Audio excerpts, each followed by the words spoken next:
All right, it says we're live now. Welcome, everybody. All right. Hello. So you guys were talking about on book tours how a lot of bullying is a big subject nowadays. I think it's a big subject perennially. I think it's something that everybody goes through, I think when you're a kid, it's a big deal because that, like, your friend making friends and being part of your little mini society in the school is like half your life, right? And the other half is your family life. Yeah. And when I was on the road with Raina, I saw a lot of the kids who, they really attached themselves to her books for that reason. I think her books do address bullying very well, especially Smile. And my books don't typically do that. My books address having to deal with family stuff, like financial crisis in the home. And how does the team being the family, how did they get through that? So we have two very different audiences, Raina and I, in that regard, but they're both addressing two major issues of the day. And when I go out to talk to the kids, I realize more and more when I talk to them that that is registering with them. It's the content in the book is, is providing them with some relief maybe, and also a little bit of guidance. Yeah. It's interesting that you say that comes up, because I don't think I've ever been asked that question. I mean, most of the questions asked is like, what scares you, and is this based on Stranger Things? Yeah, but that's what your work currently addresses fear. Yeah. You know?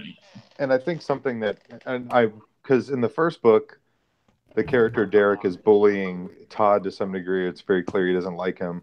And in the second book, that happens as well. But I kind of made it a strong point going into that book that I wanted the character Derek to realize he was wrong, and that he had misunderstood who Todd was as a character. Mm-hmm. And then also in the third book, sort of humanize him, take him away from that. And like, what if this is a character we actually like once he lets down some of his guards?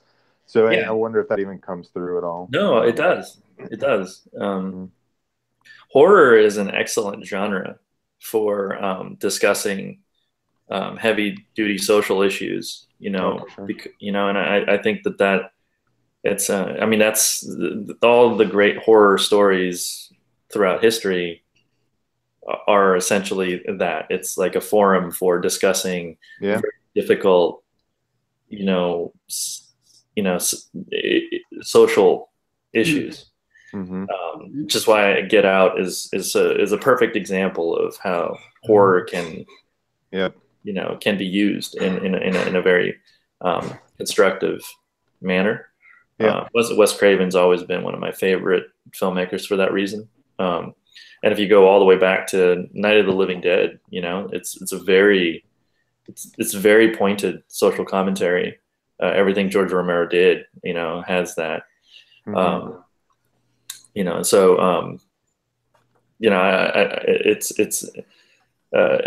When people have that in their horror stories, I think that people gravitate to it. So I think Peters has that element. Yeah, hope so. I definitely know, like the next one I'm working on, I'm very specifically targeting, because my parents were split up when I was very young, and I had to deal with what that felt like as a kid and having step family come in. And so I was like, I want to make a book about a step family learning to come together. And so it's a very big thing that I was like, I really want to talk about this issue. But I do agree with you, because horror and comedy in particular are so close in their relationship, which why I think guys like Jordan Peele are able to so easily transition over, or John Krasinski, which I keep hearing A Quiet Place is amazing. So I'm super excited for that. No, I agree.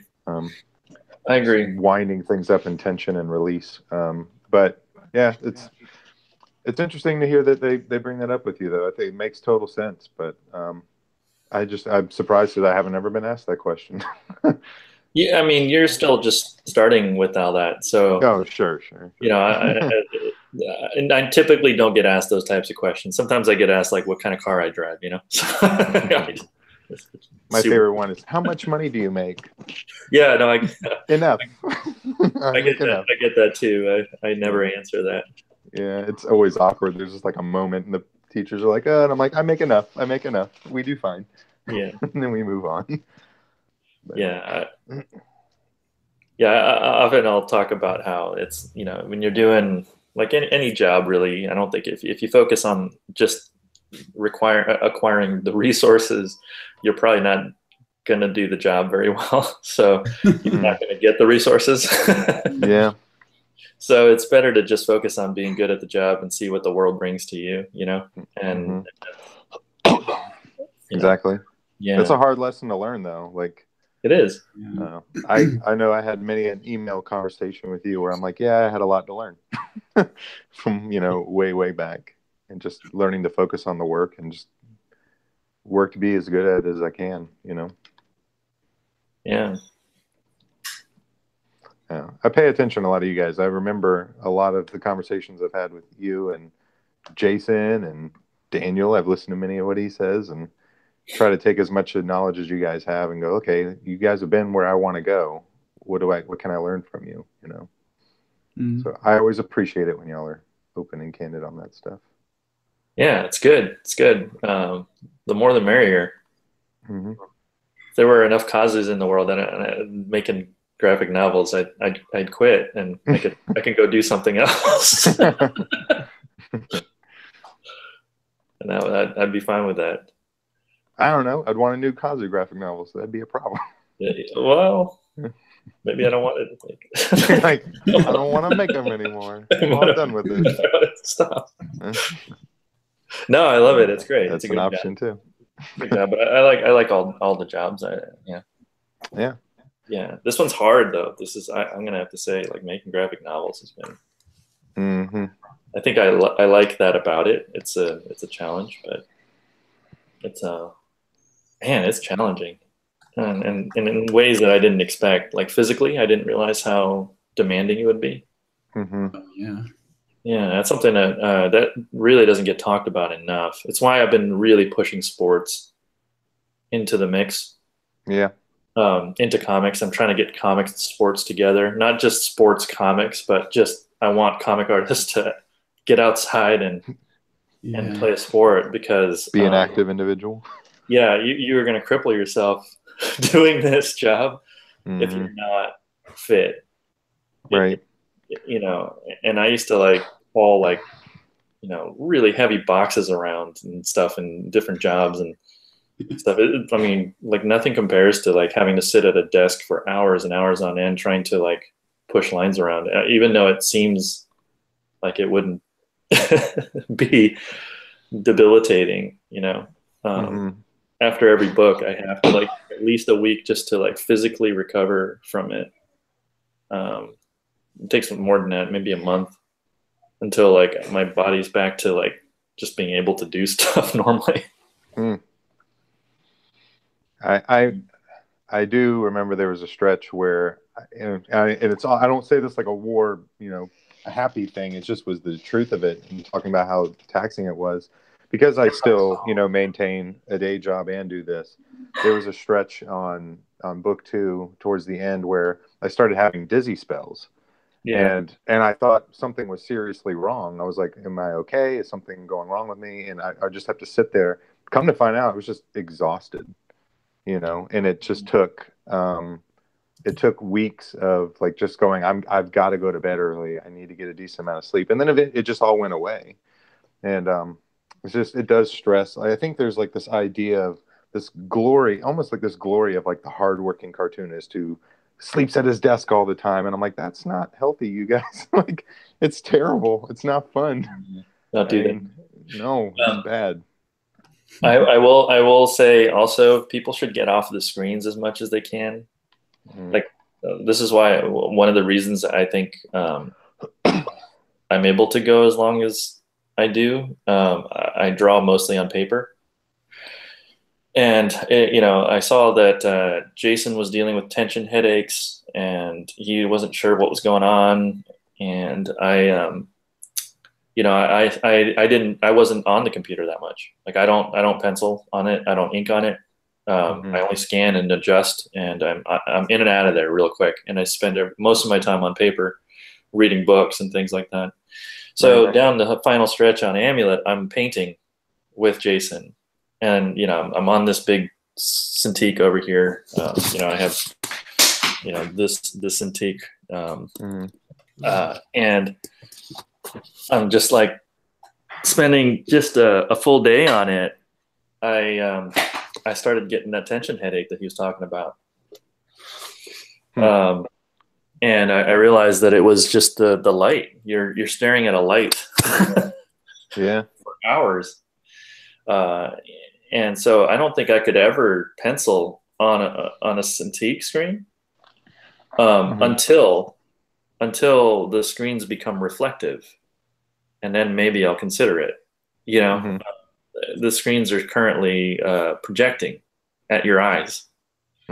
So you're not looking at something that's reflected light. You are looking at projected light that's coming right at you. So you're staring into you're staring into a flashlight for hours and hours on end. And I don't think people realize what that's doing to them. And I'm using like those like blue, like I have I don't know where my glasses are here, but I have the blue light blockers. Yeah, and the glasses. Yeah. I don't actually know where those went, but I know they can add that to your lenses. Yeah, I mean, they help a little bit. They help a little bit, but not really enough. Hold on, where are they?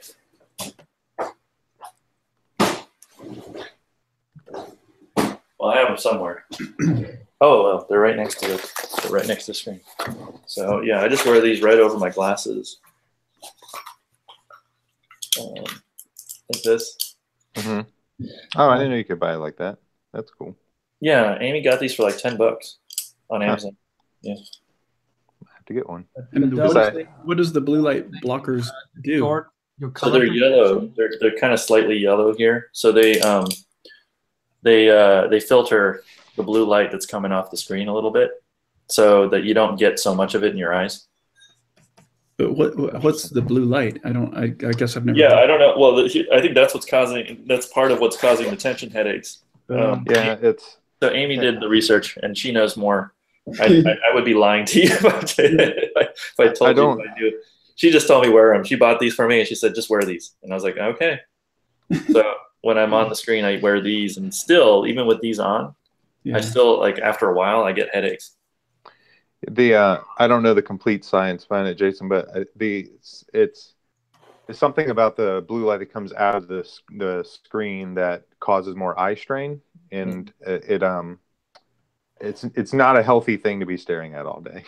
Especially if you guys are like spending your off hours playing. If you play some video games on a screen and watch a movie on a screen, if you spend those off hours doing that, then you're also coming back to the screen. You're not taking any breaks at all. Yeah. It's one of the reasons that I've debated on inking my next book on paper, just to get away from the screen. And I don't know if I'll follow through on that, but I do feel like as much as possible on paper. And I'm like always an early adopter of every technology available, and you just can't beat the speed of just working on cheap paper. You really can't. I mean, it's just faster. I think it looks better too. And I think the hardest challenge would be, at least for me, would be losing some of the tools that Clip Studio makes so available. But I've seen the way like Faith Erin Hicks does her stuff, where she does these really, developed pencils inside of the computer, and then she inks it out, or she prints it out and then inks it, and it looks really good. But consider something like that, Michael. What's that? Your health is more important than that. Well, it can do both, is what I'm saying. Like pencil it on the computer, but then leave the computer to go ink it. Guys, when I was at DreamWorks, What's up, Steven? Hey, Steven. When I was at DreamWorks, everyone would be on computers all day, and most people would have the lights out, and most of the areas where there was cubicles, there'd be no lights on, and so people would be staring at these screens in the darkness, And that just gave me, that would be the biggest thing that would give me a headache. And Yeah. like, if you see my studio here, like I really have to have like lots of windows and lots of light so that it's more powerful than my screen. And that, if I can be in that environment, then I don't really generally have troubles with the screen. But I do agree that I like doing paper as much as I can. And that's why I chose to ink all of Cithra on paper, because I just wanted to get off the computer, you know? Well, I think it's almost, honestly, the thing that tends to bother me more is it doesn't really cause tension headaches, although maybe that's debatable. But is I just like I'm spending my whole life looking at a computer screen. I work all day, then I leave, and then you're on your phone, and then you have your iPad, and then you got your like you're just constantly in front of something, where you're just viewing the world through this other window that's being created for you. Yeah. That I think just in general depresses me. Yeah. Spending life just looking at other screens, but yeah, it's just not a balanced approach, and that's I think that's what we need a little bit more of. People being a little more balanced with their work. Somebody making a burrito. Oh yeah, making breakfast. I'm eating lunch. Yeah, I'm going to be heading out in about 10 minutes here for lunch as well. Get lunch. Yeah, but it's something I want to consider. Well, I will definitely look back at digital once reflective screens are a norm. But I think they're crazy expensive right now. You guys ever go to like a Wizarding World? You've been there, right? No? Wizarding World? Oh yeah. Orlando, yeah. Orlando, yeah. You've seen the paintings, portraits, right? Yeah, the portraits, yeah. Those screens, right? Yeah. I was going to say, I know that there's even like the Kindle, like the Kindle White things, that they're not reflective screen, where they were doing color e-ink, and this was years ago, and then I never heard another word about it. So I'd like to see that come back. That way you aren't staring at it, because I love like the size of my iPad. I like reading on it, but I would like to not look at a blue lit screen anymore, if possible. Yeah. But yeah, I guess it's the same technology. I didn't think of it that way. Anyway, if you guys are getting headaches, it's probably it. Well, I actually went to the eye doctor, and I was like, I think my prescription's not so good. I'm getting headaches. And I was like, but I also, I've got some young kids, and he's like, it's probably the kids, man. like I got a 9, a 6, and a 3-year-old, and there's lots of noise. It's the screen. It's probably not helping, for sure. The screen. I don't doubt that it does not help. That's for sure. Well, like I'm on it too much, because I spend 8 hours a day, just my day job, doing it, and then I leave and I do comics on top of it. So it's just constant, Yeah. Well, just balance it out. Yeah. I shall try. I'll try. I don't know how I survived when there was only this big old CRT monitors that you had to stare at, because that was like staring into headlights. Mm-hmm. And those would give me headaches all the time when I was at work. And then when it switched over to the flat screens, it was a lot easier. Like suddenly my headaches kind of stopped from work. So I know it's better than it was, but it's still not as good as it could be. Yeah. I agree with what Kazu's saying. In general, we need more balance. Yeah. As a culture in general, we're a very unbalanced culture at times. And it keeps going that direction of imbalance too, with all the everything's on your smartphone now. Mm-hmm. I've joked around, the Beatitudes, blessed are the this, and I was like, blessed are the balanced. Like that's because that's like the whole of everything is like, just don't freak out in any given direction. You'll probably be all right. Yeah. It's good to have some sense of balance to your life. Yeah. I think ultimately, being in America, people kind of self-correct themselves pretty well, but it takes a while.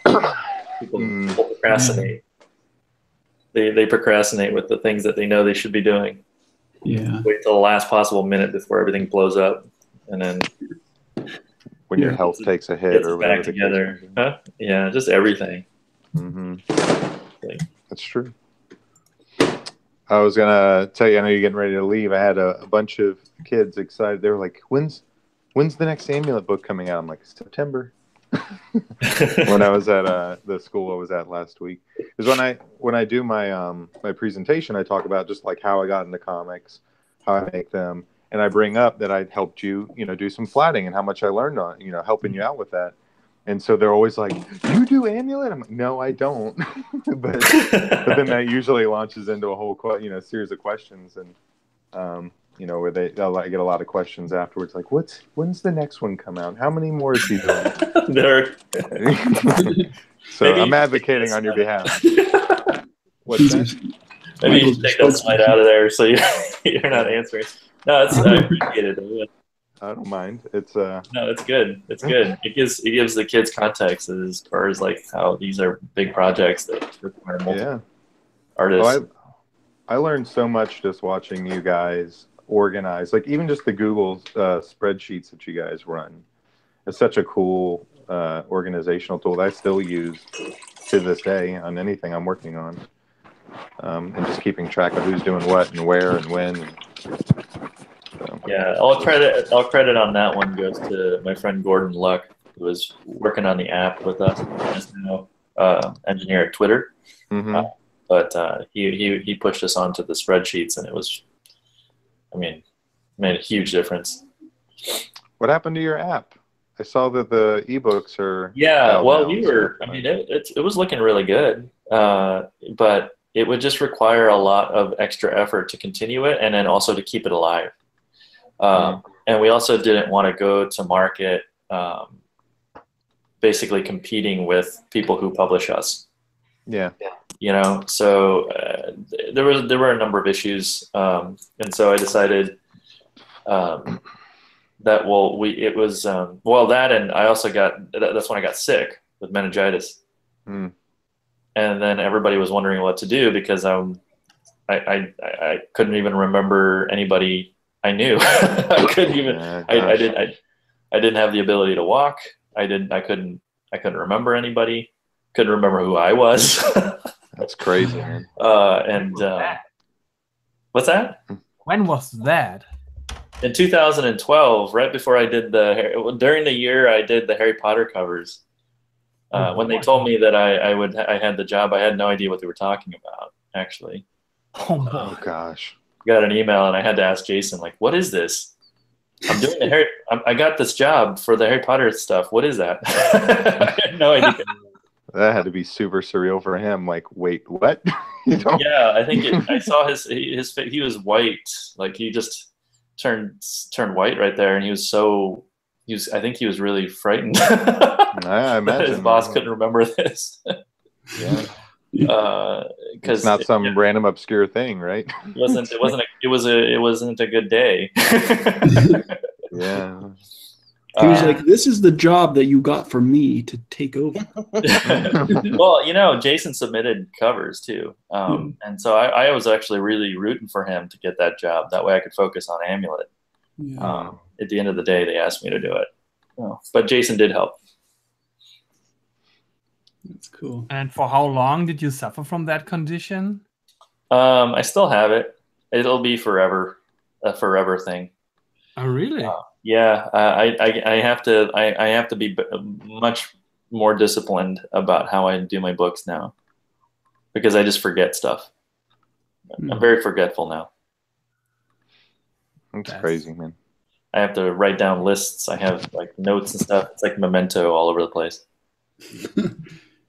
You have it down to a science now, so that you can kind of get away with doing it that way. Whereas if you're just starting out, it would probably be impossible to be able to continue. Yeah. It was just out of necessity. I had to get better at process. Mm-hmm. So I just work in smaller chunks, 4-page chunks. Was that one? Sorry to hear you had to go through that in general. Awful. I'm still alive. But yeah, I know. But still, that's crazy. Like, how did you have to relearn your books? Like, go back, reread them? Like, wait a minute. Well, my memory came back. What was my plan here? Yeah. My memory came back, but I didn't. It was just. It took months. So while I was in the hospital, I got a copy of the arc for Amulet 5, and I read it as if I had never worked on it, and that was quite an experience. That's so weird. Like, that's the only time I'll ever have that, you know, like where I don't read the book and just see all the mistakes. You're like, hey, this is pretty good. No, it was actually, it was really good. I read not to brag. I did this. It's pretty sweet. This is awesome. You know, of course, about a year later, I read it again. I'm like, oh man, I wish I got the faces. And oh man, I didn't draw this well. I should have spent more time here. So that was cool. Like I got a peek at what it's like for a reader to read my books. That's cool. I don't recommend it. Yeah, I was gonna say. I was like, that's not a good way to. It's cool you get the experience, but I imagine, no. No, I'd rather not go through that experience. Not have that experience again. Yeah, seriously. Yeah, but anyway, that's scary. Yeah. Well, I'm glad things are mostly back to normal, right? I think you've told me it's mostly short-term stuff. 80% back, you know, and it looks like that's just going to stay like that. Yeah. Like I had when I had my wisdom tooth taken out, like one of the nerves got damaged, and so like I had like a dead spot here. So it's similar to that, but for your brain. And that part on my tooth. Yeah, that part that's mitigated is I can't remember names, lists, faces very well. So I have to work really hard to remember somebody's face, and I have to work really hard. If someone gave me a list of things to remember, that you might as well not give it to me, or I would need it. I would have to like look at it and refer to it. So I'm constantly like when I go to the grocery store, it's an ordeal, and I'm getting better and better at taking in the lists and understanding what I'm looking at. But it's still not what I used to be. Were you saying that it's a lot of like your short-term memory too? Yeah, it's short-term. Yeah. It's really just short-term. My long-term memory is fine. I guess that's good at least. But struggling with remembering faces and names, that's like all of the person.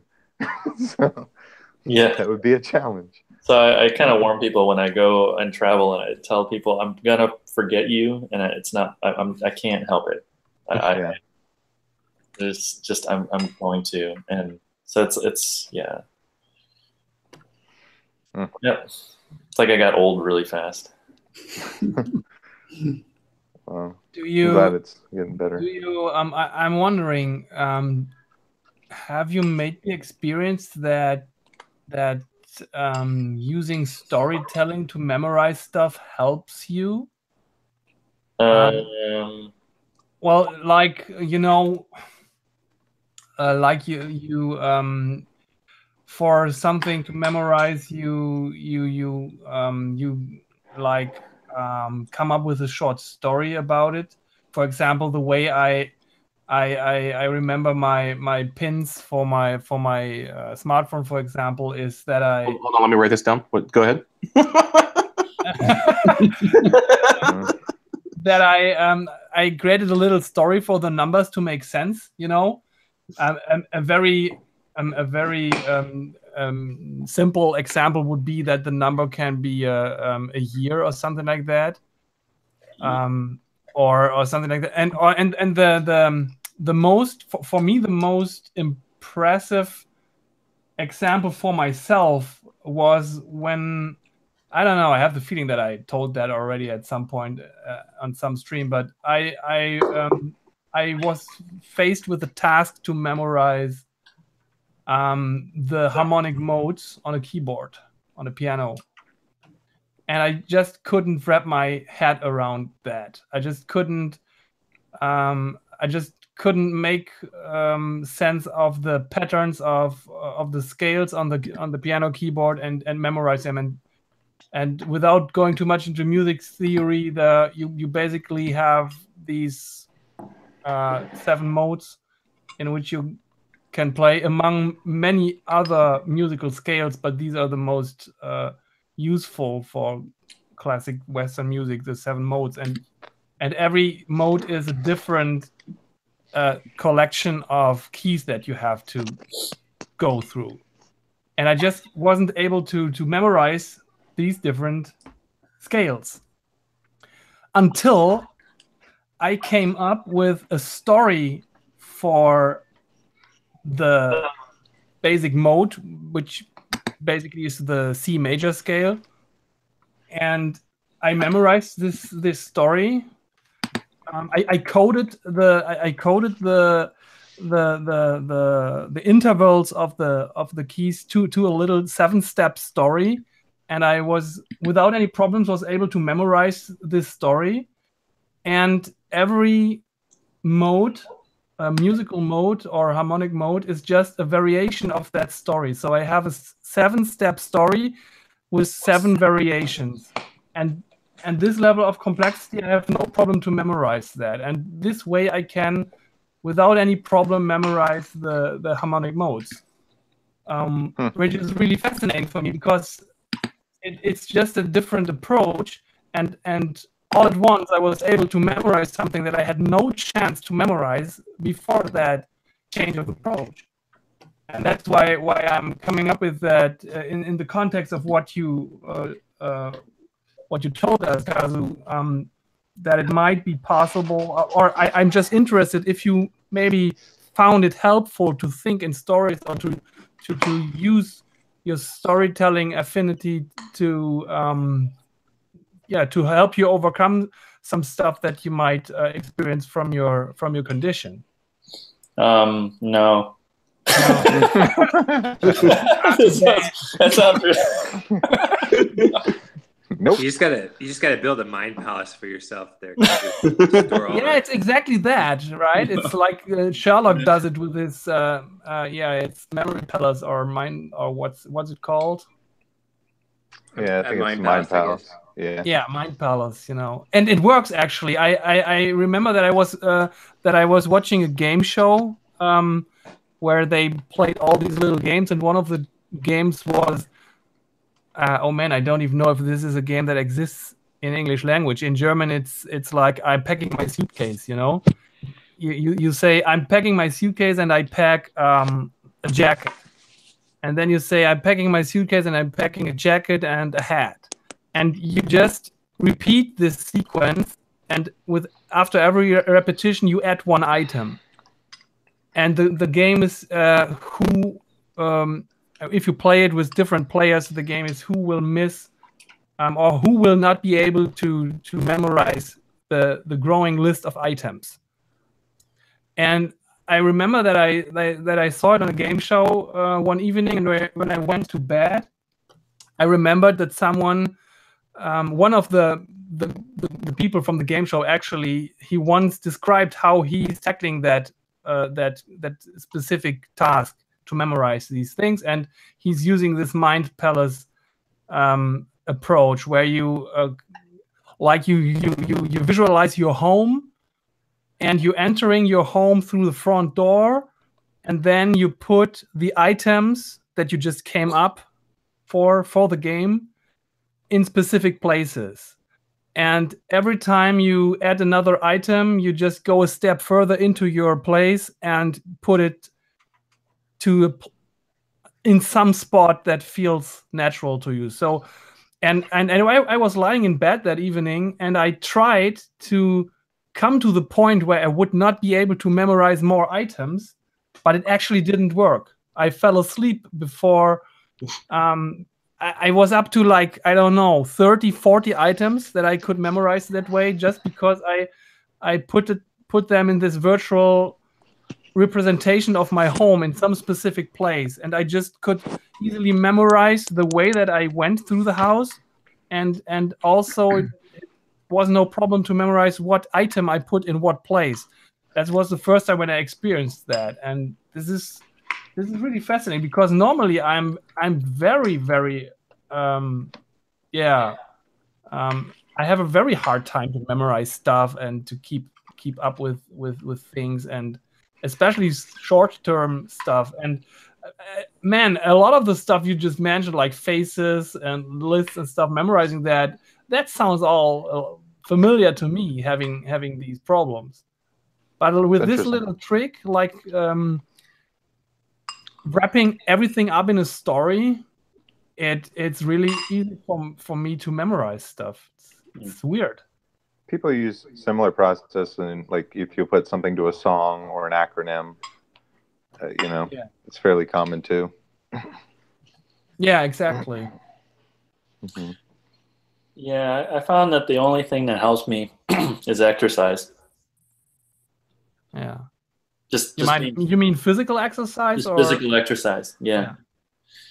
If like my whole body's feeling fine, then it helps. The brain is part of it, So, so when I feel like I'm just off and I'm forgetting things, I'm forgetful or anything like that, I just go to the gym and play basketball. So I actually not just exercise, but playing like a sport where I'm, entering into a situation where there's a whole bunch of people I don't know, and and sort of trying to, move my way through it successfully, and also getting, physical exercise as well at the same time. I also go mountain biking all the time, and that's all about correct line choices. So I'm like constantly trying to figure out, I have to just stay aware about where I put the bike, so I don't go flying over my handlebars when I come flying down the mountain. That's helpful. Yeah. So when I'll do those types of things. Those are the only things that kind of have been helpful. It's mostly physical, like physical activity. The other exercises haven't really. I don't know. I haven't really delved too much into those types of things, like therapy and things like that. What is it? Forgot. There's a name for it. Cognitive therapy. I didn't go to a cognitive therapist or anything. I would go to the gym, just play basketball until I could remember my gym locker combo. And when I did, I knew that I was getting better. And then then I can just layer on top of that. But whenever I feel foggy brained, I just go to the gym. Amy knows that's like when I'm like kind of stumbling around almost. I'm like, okay, I'm just gonna go to the gym. I gotta go get some exercise. There's really something. I think it's actually been activity. Yeah, I think there's actually studies that correlate movement with cognition. And I think I've even heard that some evolutionary biologists hypothesize that the brain was almost made specifically to get from point A to point B. There's like this sea cucumber or this anemone creature or something like that like it swims around until it finds a place to latch onto that's safe and good, and then it latches onto it, and then it either eats its own brains or like dissolves its brains at that point and just becomes like this plant thing because it doesn't need its brains anymore. And that also sounds very familiar. Yeah. And I think we're just like that. Like we put our butts in a couch and stop moving, and there goes our brains. But I've actually been incorporating movement that sea into cucumber my got a job. Sounds like you got like this really like get a corporate job and decided I don't need it anymore. I'm good. I'm good here. Don't need that anymore. Oh man, that's pretty interesting though. It makes sense. Yeah. Yeah. I've noticed that walking has helped me get through my thumbnails a little bit quicker, which is the hardest part of my process. I didn't want to be a comic artist because I thought I was going to have to sit at a desk all the time. Then I realized that actually being a comic artist could get me out of the desk all the time. If I can draw quickly, I can get out. I can walk away from it and focus a little bit more on what I'm going to put into the books and into the work. And so, you have freedom of movement, in a way that even, like if I was still in animation or something, I was directing, I'd be kind of stuck at the studio all day long. I have a lot of people, I would have a lot of people to answer to. And so I think it would be a little bit harder to get exercise. I used to think that I would physically be moving around all the time, so that would be enough. Right. But I think that's Hey, Doug. Hey, Doug. Hey. Hello. I was listening for a while, and then I realized you join in. You're like, I don't like where this conversation is going. I'm going to steer it in another direction. Hey, that's a cool looking panel, Jason. I like that. Oh, thank you. I like your style. Thanks, man. The cut of your jib, sir. You can't get this guy's butt to look right. Nice crack. I hate drawing crotches on jeans. Everything looks too suggestive. Right? The wrinkles and the fly and everything. Mm-hmm. Yeah. You can't draw it right. I just end up drawing just like one little flat line. I end up just like erasing the butt crack and then just go like, well, it's up to people's imaginations. What are these people imagining? I have no idea. What is this comic? Is this the Pigeons one you were working on before?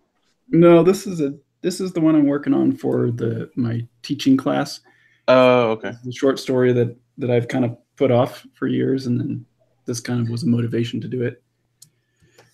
But the guy looks kind of dino, right? Oh, totally, yeah. I embrace just like knowing that I can only draw 2 characters. You should just do the Osamu Tezuka method with the pantheon of actors, where he like has his actors and he just. I kind of do that actually, because the cat character, I want to have him in every one of my comics. That's cool. And every time there's like a girl or a young girl, she'll probably be like Vonna now from now on, and any cool hipster kid with cool hairstyle will look like this guy. Yeah, Steven, I've been doing that too. The character of Riva in Amulet is played by the same actress who plays Daisy Cutter. Oh, cool! What? Yeah, just with makeup and everything. But I imagine that the same person is performing this role.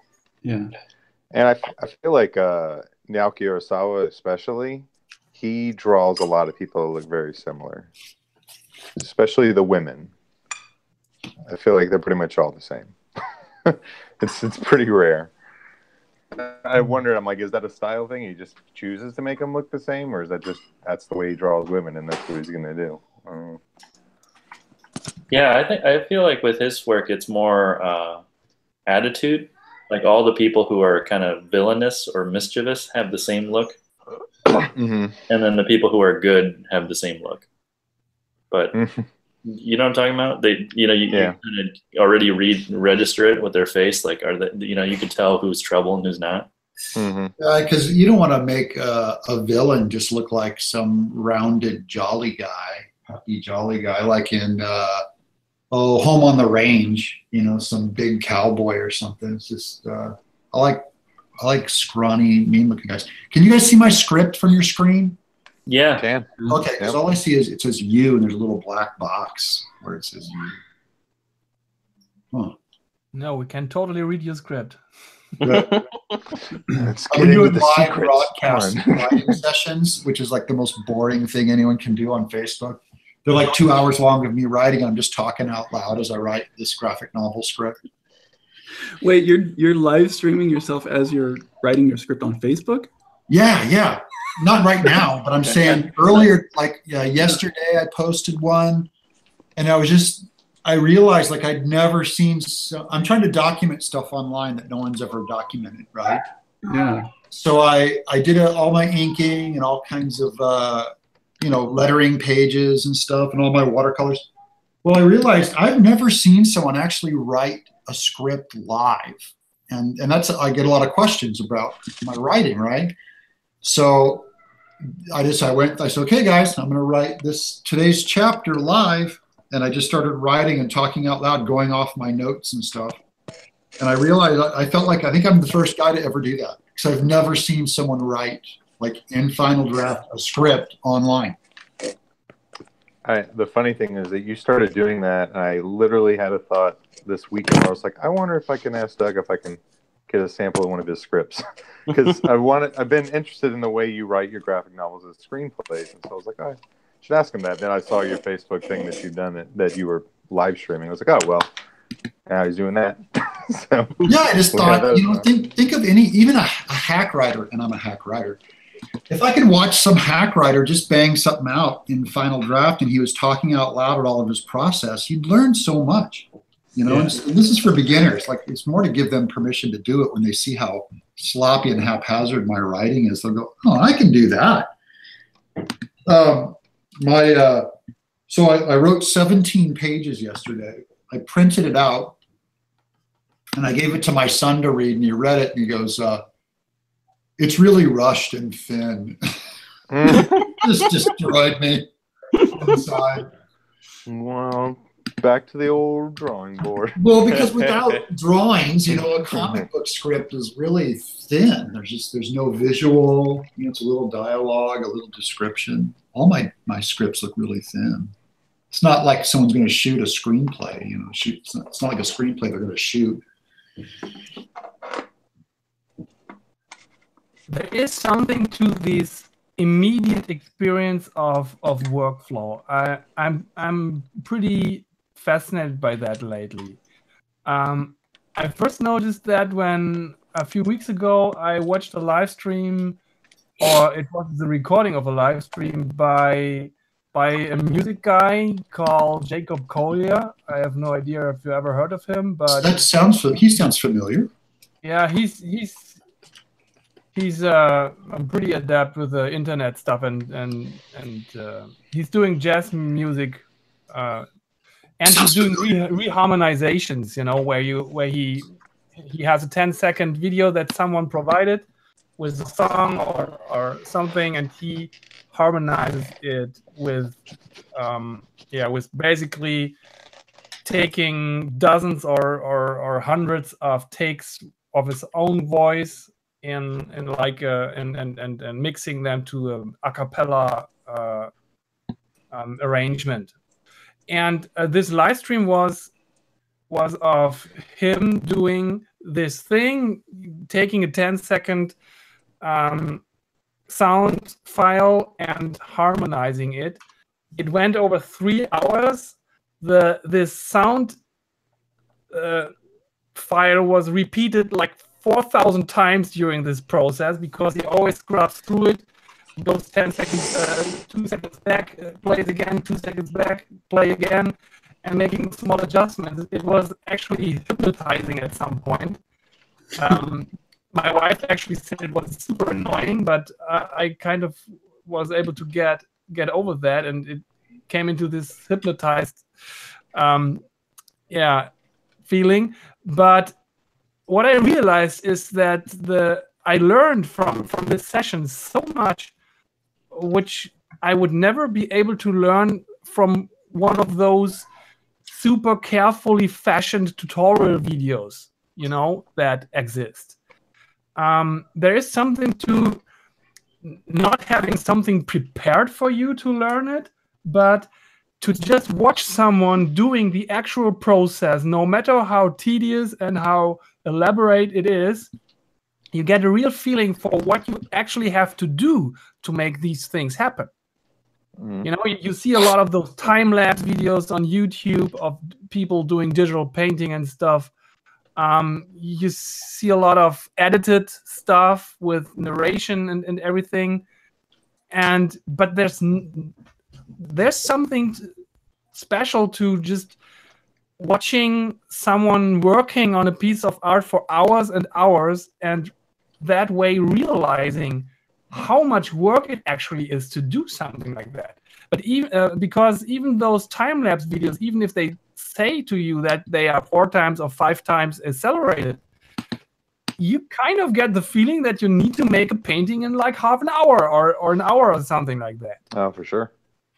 But when you're watching the stuff in real time, it really gives you a feeling of what the process actually is. And I think it's connected to the idea that in earlier days, learning a new craft, and I think especially in Japan, there's this idea that learning a craft starts with watching a master for at least a year or something like that. Just watching him do the stuff before you even start trying it yourself. Yeah, that's the Renaissance model of apprenticeship too. They wouldn't let a kid, he'd get into the salon maybe at 14 years old, 13, 14 was considered young enough. They weren't allowed to paint anything. They were only allowed, they would grind paint for the master.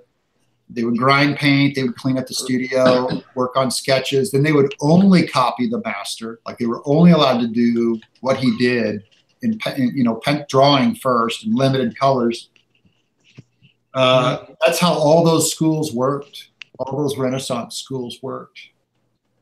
You'd observe first, and it was like a lifelong commitment. You didn't go to college. You didn't go to high school. There was no such thing, of course. They just, when you were young enough to show some promise in that craft, you'd basically move into that salon, and they just lived together pretty much as a kid. I was looking at John Singer Sargent's work from when he was 22, and it was the most insane paintings I've seen. Just, it was crushing how great he was.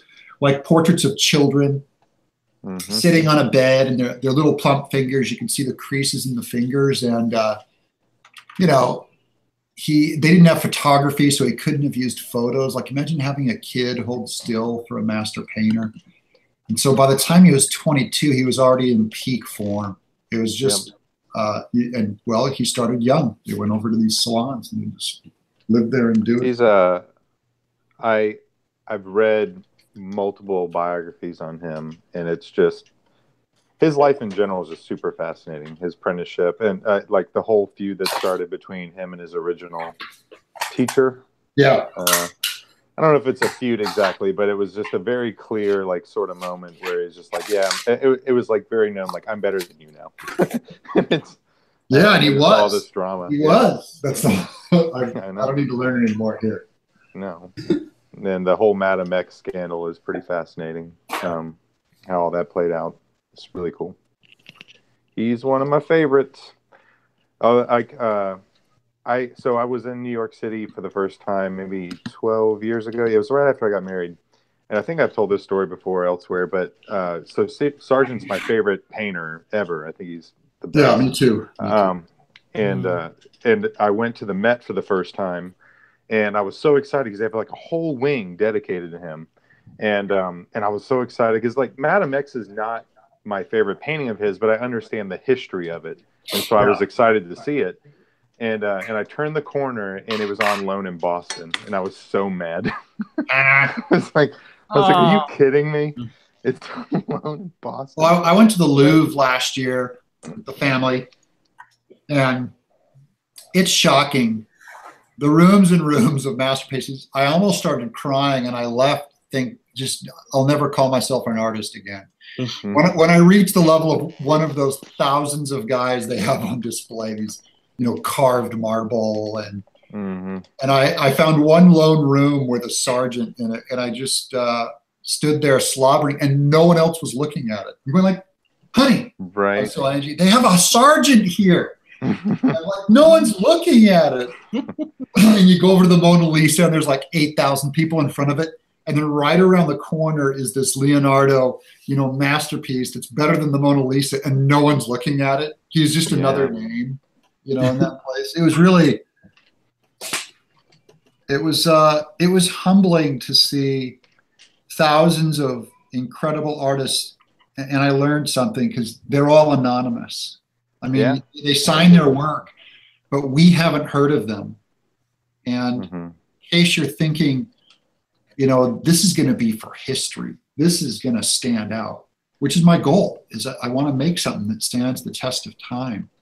And it just feels like I'm always sabotaging my own ability to make something that would transcend time. Like I should be carving stuff out of marble, and instead of making stuff on a, you know, in a paper graphic novel that will fade, you know, basically the moment it releases that weekend.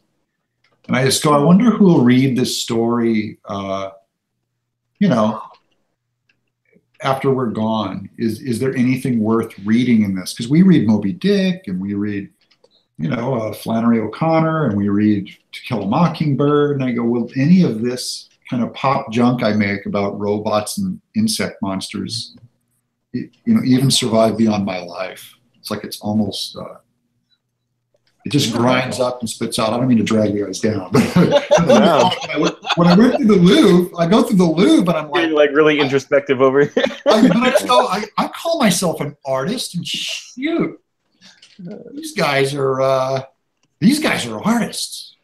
But I don't know. I think that yes, I do think your stuff can stand the test of time, because I think your work, and I'm not just saying just you, I think comics in general. Yeah, the ones when I say me, I mean us. Yeah, but I do think that because good graphic novels, I think, touch on themes and stuff that will transcend time. And a lot of this stuff that's happening right now is so new. This marketplace is so new.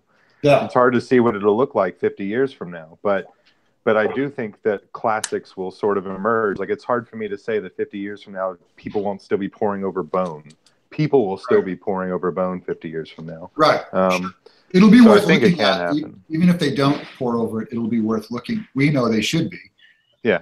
That's why I'm looking at the Louvre. I'm going, people should be, you know, there's 500 marble carvings of human. Oh yeah, I'm with you. I see what you're saying. Going in, and like there's this fawn laying daintily on the ground with this big voluptuous like butt with a tail coming out of it, perfectly sculpted.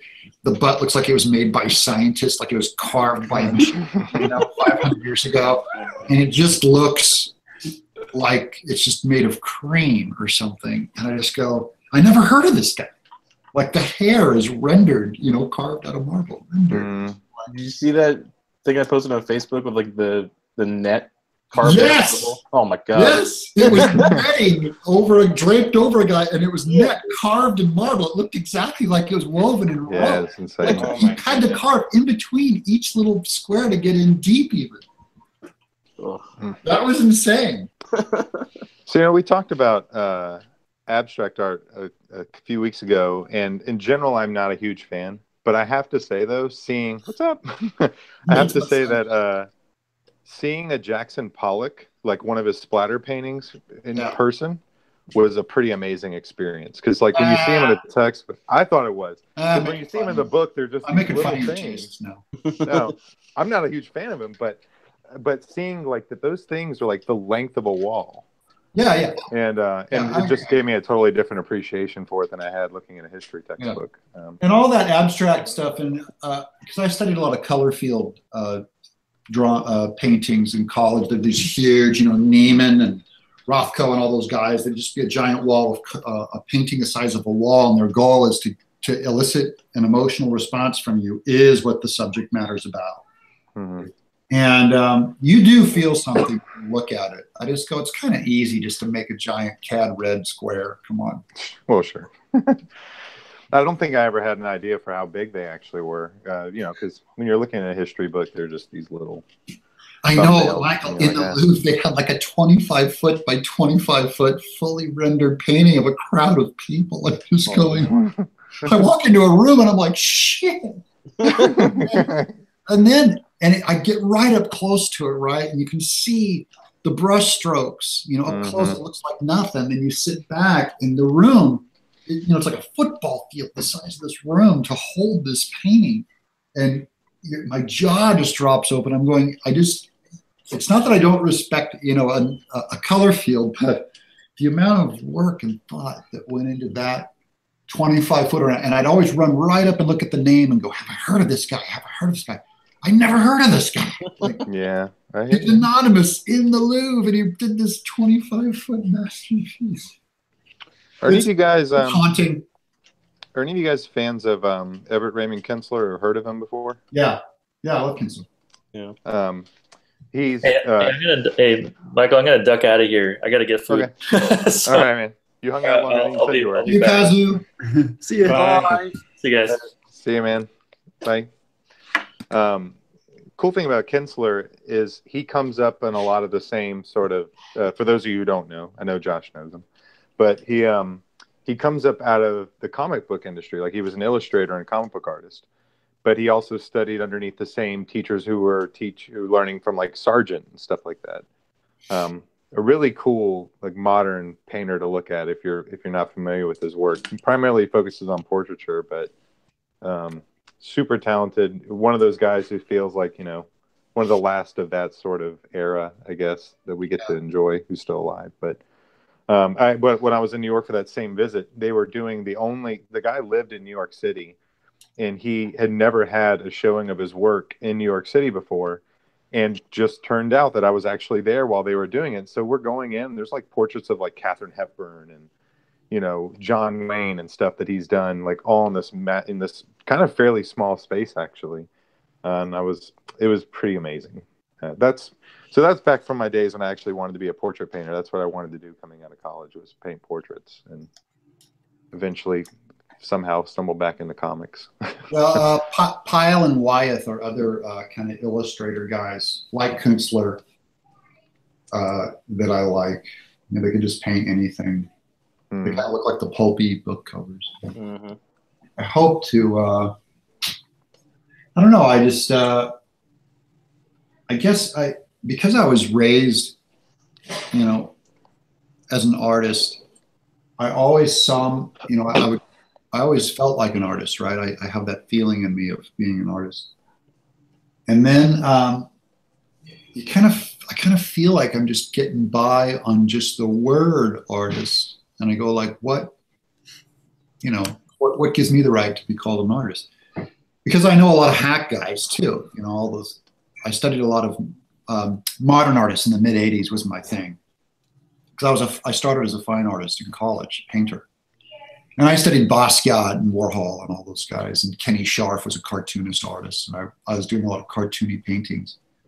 And I just felt like I was hiding behind my cartooniness and my lack of ability to kind of pull one off and be, the deep guy in the studio, and you explain your art. This comic, this guy, this tank made out of Angora fur. Is my statement to the world. It just starts to I don't know. I think weird. What was weird for me? Oh, go ahead. Sorry, Dave. Well, I'll wrap it up real quick. And as I work on this next book, this World War II book, I really want to do something more artistic with this graphic novel. In a way, what Kazu was saying last week about Miyazaki's Porco Rosso book, that he kind of liked, they had like the cutaway frame, just kind of breaking the panels, the frame a little more. I'm going to try to do something like that on this book, where it's a little more like a field guide, like the guy is in war, but it's almost like you got his journal or something. It's more drawings with comments on it and stuff, and it's telling a narrative story. Should be helpful. That's a cool idea. Yeah. But I feel like I needed to do that because I knocked out Jacobot on the Cinti, and it just felt so mechanistic and so almost like a factory, like I'm a story factory, and I am a story factory. But it felt a little thin, and I want to thicken it up with this book, I think. Are you doing this one actual on paper with ink and all that stuff? Yeah. I'm going to try, and to make it look old, I don't think I can use an ink and brush. I'm going to try and use micron or a pen, micron pens, like a thin line. It should try to make it look like a crow quill. I might even do it with a crow quill. And I'm going to try to letter it right on the page too, which is a big, everyone hates. But it's going to be cool. I want it to look like and then I'm going to draw it on watercolor paper, 9 by 12. Kind of the Kazu smaller size. What you see is what you get. Yeah. And then I'll do an ink wash on it, and then I'll send those pages to Catherine to color, And she'll color them digitally, but she'll sync her layer underneath the black and white and make it look and use like a real painty watercolor look is what I hope. Yeah. Muted color so it looks old too. That's cool. I'm real inspired by different, or that'll be different for you anyway. Yeah. For me, it'll be very, very different, not very graphic. This is a guy. I got this book on eBay, but this Portly guy. Have you heard of him? Mm-hmm. He's like a gnome guy, the gnome guy. But this book on Noah's Ark, he's got a bunch of these books, but see how it's got like drawings, and this is like the Gurney before Dinotopia. This is who Gurney was packing. Wow. Oh, yeah. And you look at his paintings. There's like an oil painting there. Pretty dang good. But this is just an exploration of Noah's Ark, and so it's an excuse for him to draw every kind of animal he knows how. He's a wildlife guy. But see the little writing here? Dropped in, and he'll do a little cartoon thing across the top. Really cool stuff. So I wanted to kind of have that floating through a narrative feel. It won't be this much paper, obviously. It won't be this big with these amazing oil paintings, but man, I dig this guy. So it's inspiring. So it's like a Noah's Ark. Is it? I'm supposing it's themed around that then, right? Is that the name of the book? No, that book. Oh, this book, yeah, is themed on Noah's Ark. Yeah. And he's got a bunch of different books. So I might have another one over here. He's got one on deer and one on dogs and one on an old Dutch farm. He just does all the Dutch farm tools and barns and stuff. And he always writes in the corners, He'll write a little poem about a cow or something and do there'll be like a drawing of a cow and a fully rendered beautiful painting of a cow. Cool.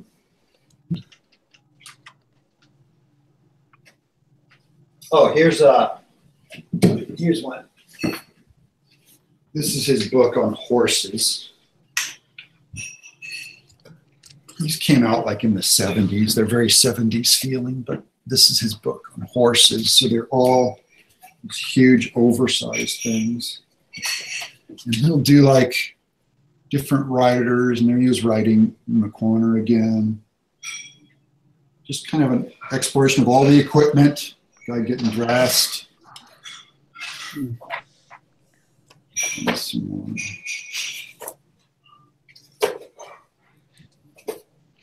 Like this is the inside of a giant inside of a lodge.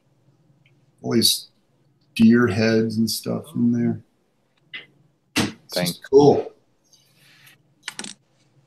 Yeah. What I like about it, he'll drop back into pencil and washes. He kind of knows how to pull back. Not all fully rendered. Pretty cool. Yes. So I'm gonna try that. That'll be an interesting to see what that book looks like. What your book ends up looking like, or how it will stylistically differ. Yeah, from your other work. It feels like it'll be a lot funner art-wise. So I'll have this script, and I'm really going to take my time on just making each page a work of art instead of just thinking of a knockout of 6 panels per page, which is kind of what I've been locked in for many of my books. Just my mind automatically goes right to that. Like, this is today's assignment, and I'll do 2 pages, and I'm kind of going to try something different on this. It'll make for some good episodes if we keep doing this while I'm doing the art. I wish I was able to screen share and work. Bums me out. Why can't you? Because I'd have to go down to our kitchen where like all the insanity is happening. Oh, you're not working right now? No, I'm at my desk upstairs. Oh, my work desk for my day job. Are you working though? You're not working? No, I'm finished for the day. But I've got like my work laptop, and I try to finish up my day by 3 to hang out with you guys. So I'm working in the sense that like my email's up, and if something urgent comes through, I deal with it. But otherwise, I've pretty much checked out for the day. You're sitting in your email waiting for a new email to come in. Yeah, well, occasionally something does hit. I'm like, oh crap, I gotta get that done real quick. But Yeah. anything massive has to wait for the next day. So, Wonder if you could get on your iPad Pro and screen share with that. well, that's what I'm streaming off of with this, but the iPad app will not allow for screen sharing. So That's lame. yeah, it's kind of not great, but oh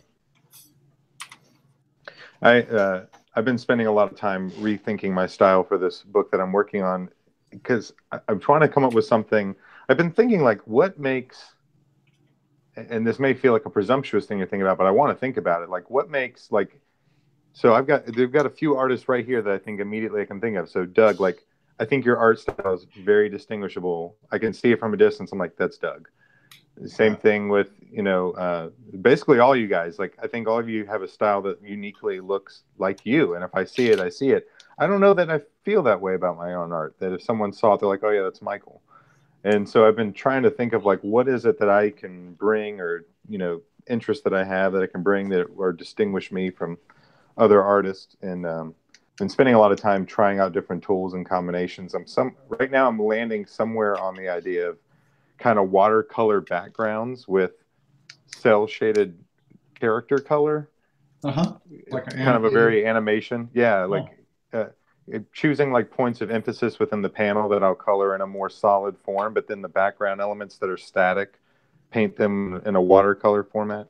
And I did a couple test images with that, and I think it looks really good. I'm really happy with it, but I don't know if that's enough of a distinguishment, but I think it will lend a unique look to it in the end. I did something like that 10 years ago. I took like 3 screen grabs of Miyazaki work, and I stole his palettes. Like, I was just trying to pull his palettes in, and I did that. I did like his animated pieces. I did a rendered background. In fact, I used his rendered background. I just stole his backgrounds, cut his characters out, and put my characters where they were, using the same palette, just to look at what my character would look like and sell it. It looked pretty cool. It's cool. Michael, I want to see. Yeah. I want to see those pictures that you made, because I'm really curious what that would look like. I don't even know if I can find. Let me see if I can find them. I've lost so much information on my computer over the years. I have no idea. Stephen, if you go to either my Twitter or to Facebook, they're posted up there. Okay, yeah, I'll go check it out.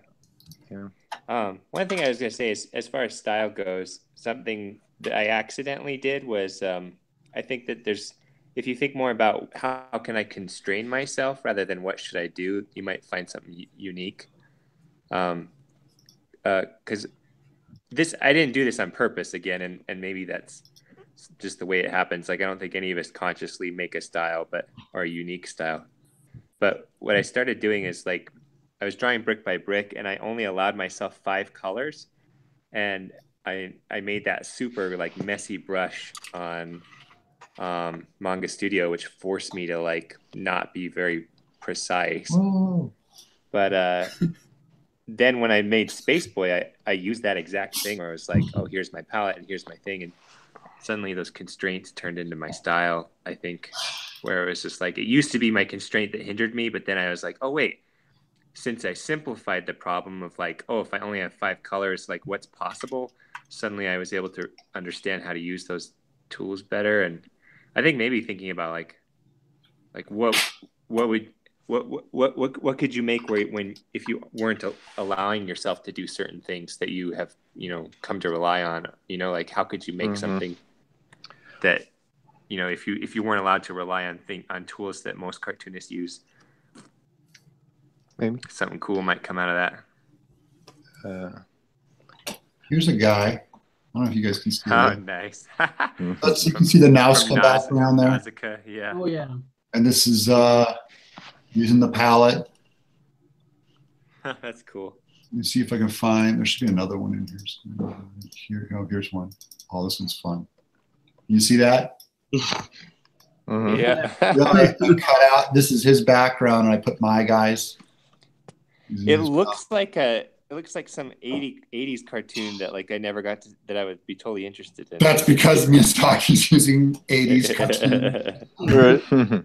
Gun, gun, gun, gun, gun, gun. Oh, here's one. Might be able to get, if we care to look at it as a group. I don't know, Josh, you would want to pull up that image just to show it to everyone since I can't screen share. But That's pretty cool, Doug. I like that that last one. Yeah, it was a neat. These are neat tests to kind of try. This was from this. I just ripped Totoro out of the background and stuck. It's kind of my. Is this one you're newts talking about? before newts, and Yeah, this that ended one. up being a lot cooler than the newts I ended up doing. So Wow, that's cool. I love that. What a great way to test things out. yeah, it was a neat. I learned a lot just doing this. I just rip out the background characters, use their palette, slam them in. Hey, Michael, that looks cool. Josh pulled up the test image I did. This is your newest book? Yeah, it was I wanted to put together a kind of quick composition, but trying out this art style I've been working on with the watercolor backgrounds, and I'm trying to like smash everything together. So I'm using my character coloring, but then trying to use more of a watercolor style for the backgrounds and pencils instead of like a digital ink for the inking work. So it's not intended to be a final idea of what it actually looked like, but just see like how would this look, and I'm really happy with it. Yeah, it looks great. Yeah, I like That's awesome. Nice use of atmosphere and everything. Yeah, thanks. And the glowing light. Mm-hmm. I previewed it in my last school visit because they were like, "What are you working on?" And then I threw up this image. I was like, "Well, this is the thing I've been doing," and like the kids were like, "What?" I was like, "All right, maybe I came up with something good. So hopefully." Dang, having access to all those kids to test your work on is a huge bonus. Like that's a big tool that you could take advantage of. They also applauded do you want to read because this book? Do you want to read this book? But they also applauded because I told them I play Fortnite, so that happens too. Oh, okay. Fair enough. Or I told them I played Fortnite. I played exactly one match, and they were like, "Yay!" All right.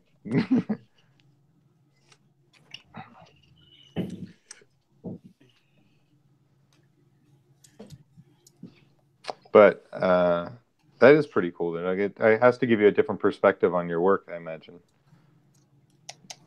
Just seeing what it could. I feel like when I get in What's that?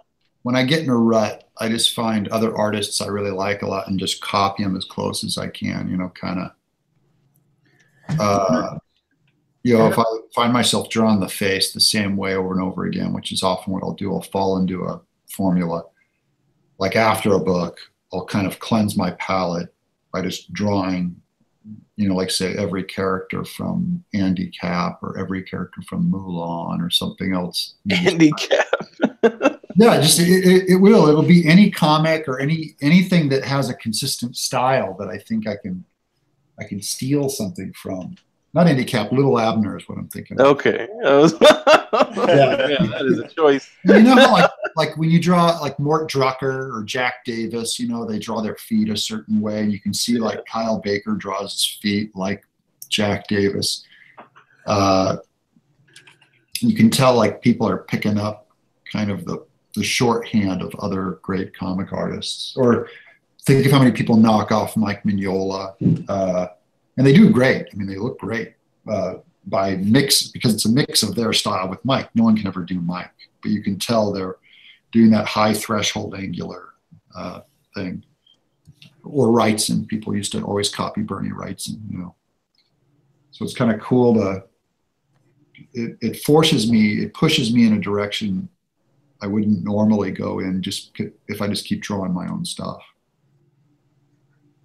And I don't learn it unless I do a huge body of it. So it needs to be like one artist, like a couple of pages of faces. Because if I just go to my Twitter feed or Pinterest and just start pulling an artist here, an artist there, I can draw them, for one panel, but it doesn't go in my head so I can use it as a tool unless it's one artist that I really, work on for a couple days.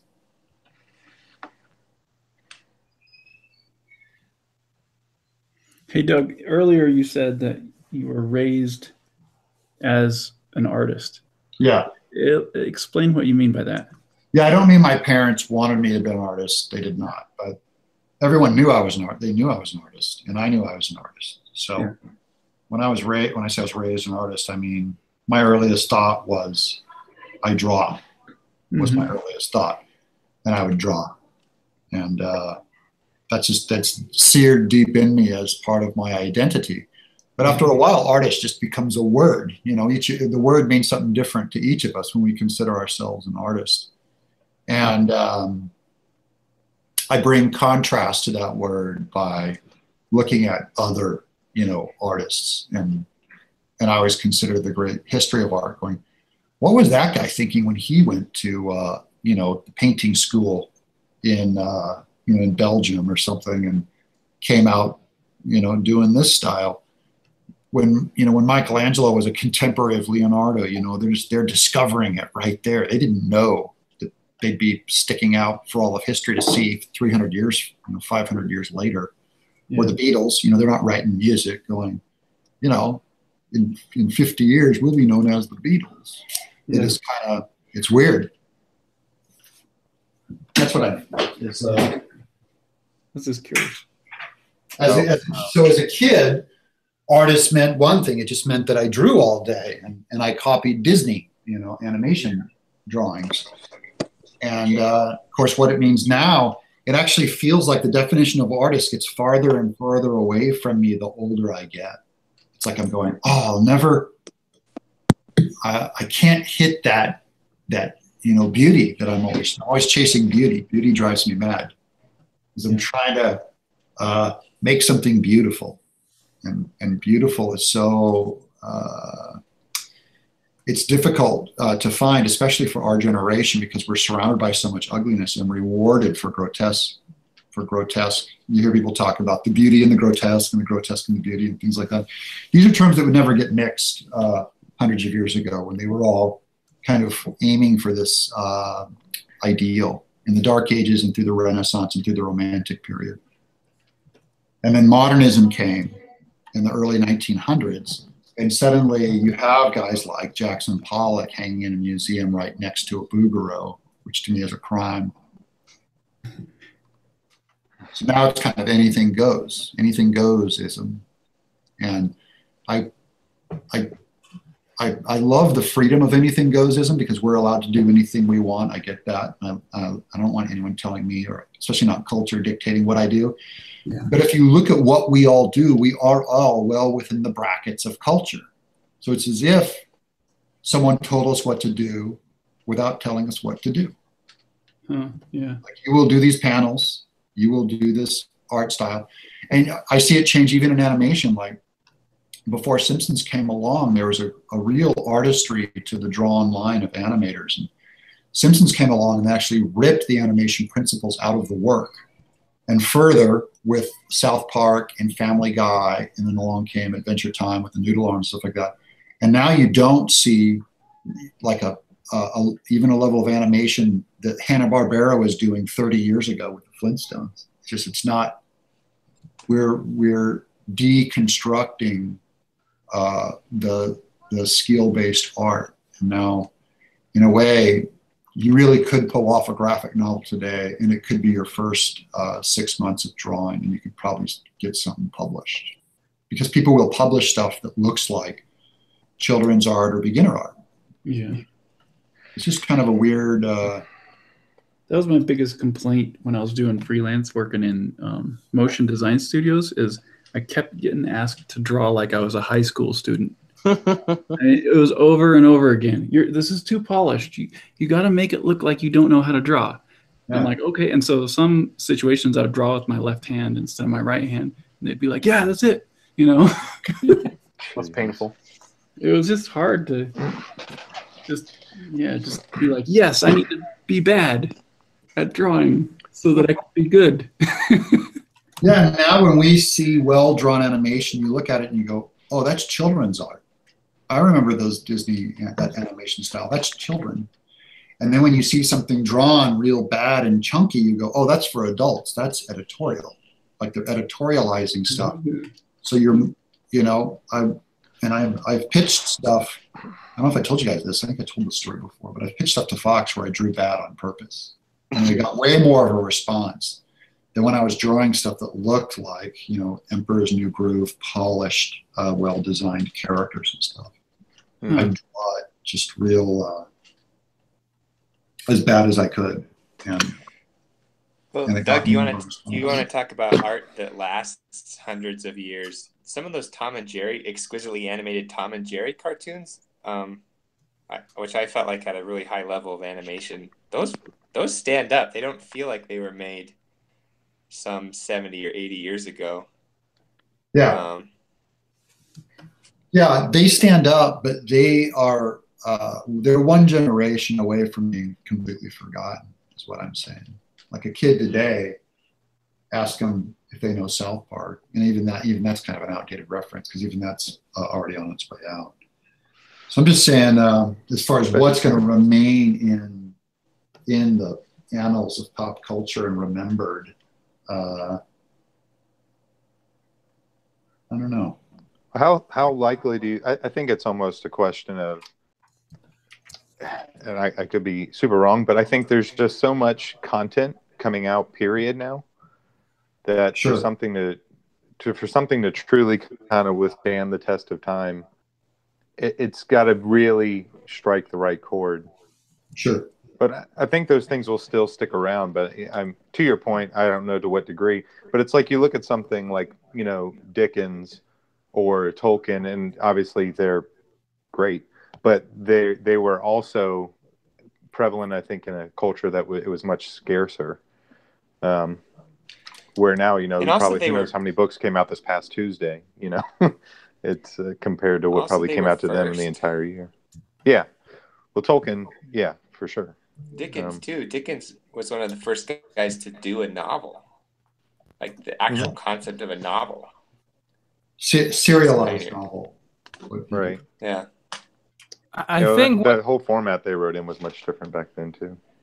I think that what we should not forget is that there's not only one way to have your work kind of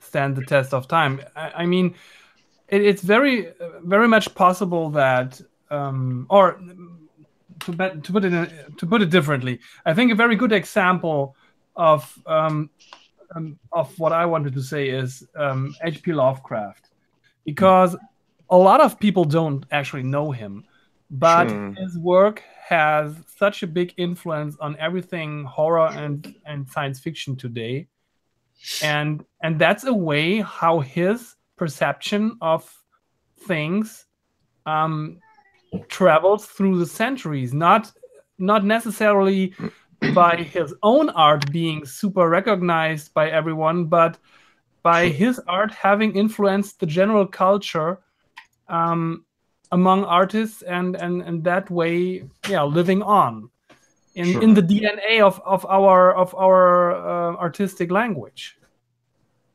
Sure, I think you're right on that, and that's a good point about Lovecraft. That you may not be familiar with Lovecraft, but everyone has seen Lovecraftian stuff work its way through modern story.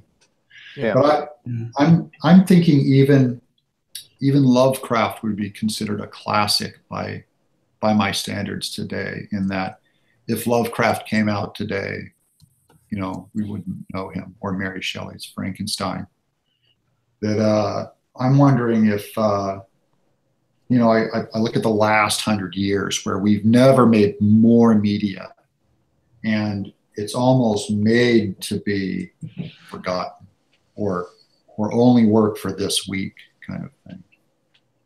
I don't know what we'll hold on to, I should say, that will last the next generation, because most stuff isn't even trying to make a statement that by design will last longer than a generation. We don't do that anymore. Right. Yeah, but because you cannot determine which attributes will make your art special. Right. For example, I don't think that if you would try to be like the old masters, try like carving statues in marble or painting ceilings of churches, if this would actually make any impact today. It wouldn't. I know. I've studied the guys that in modernity are repeating what the masters do, and you don't know them as well as Banksy. No, of course not, because the thing is that all these things have been done, and there was a time there is an appreciation for the first Leonardo da Vinci and for the first Rodin and for the first Van Gogh, you know. But when it's done, it's in human nature to go on to the next thing, and you can't you cannot really say what the aspects are that make art in a specific culture. For once, because in our modern times it gets much more fragmented. You have much more varieties of art, or stuff that competes for the attribution of being art. Yeah, and a fragmented audience. And a fragmented audience. You could that's another good point. I mean, we have no idea if at Leonardo da Vinci's time there were, I guess chances are there were dozens of even better artists around the time of Leonardo da Vinci, but we just have never heard of them because they might have lived in China or whatever. And you know, it's were not even coming out of that area in Europe. There was a number of artists that I've seen their work in the Louvre. They're anonymous, you know. So there were schools and houses and styles that were erupting, you know, with a lot of great artists, and we only know of two, you know. Yeah. We actually were discussing an artist. I think that's an interesting case study in this, because John Singer Sargent, as an example, when he, you know, at the height of his day, he was extremely popular, but or you know, in those circles. But he was largely, I think, lost to time for maybe 60 some years, where people just didn't care anymore, you know. And it's only been a recent thing where I think he's sort of been dredged up, and we like, wow, look at this amazing talent we all sort of lost our eyes on while we were busy, you know, putting poop on canvases or something. And I don't mean that to be silly. People are doing that. Yeah, and the guys who were putting poop on canvas were very serious about the philosophy of it. This goes to what Daniel said about in discovering something new. They were far more explorers and philosophers than what I would consider artists. Like, they were deconstructing what we see, or why does this have to be this way? I just feel like they kind of rang the bell once Marcel Duchamp did like, or Mondrian did like white on white, you know, white paint on a white canvas. You can't break art. It was broken 100 years ago, and to try and break it now, all you can do is kind of shock. You know, you can paint a Virgin Mary out of elephant dung, or you can throw acid on a piece in a museum, or you can float a piss Christ, you know, a crucifix and piss. But you can't. That's what you have to do something new now and get attention. Yeah. And I think that was old, kind of 100 years ago with the Armory show. You know, I think Duchamp and all those guys were the greats. They took it very seriously, and after that, it was broken by the mid '80s when I was studying in college. Where do you think? So this is. And this goes back to my theories. I think the only way is you have to go back. Yeah. Well, I think that's happening a lot more than I think we give it credit for, honestly. That's not to say there isn't a lot of nonsense just in general in our culture, but I do think there is a growing appreciation for the technical ability within the arts that's coming back. You see it, but like to Daniel's point, where he was talking about this when we were discussing this before, a lot of those really talented artists are in video games.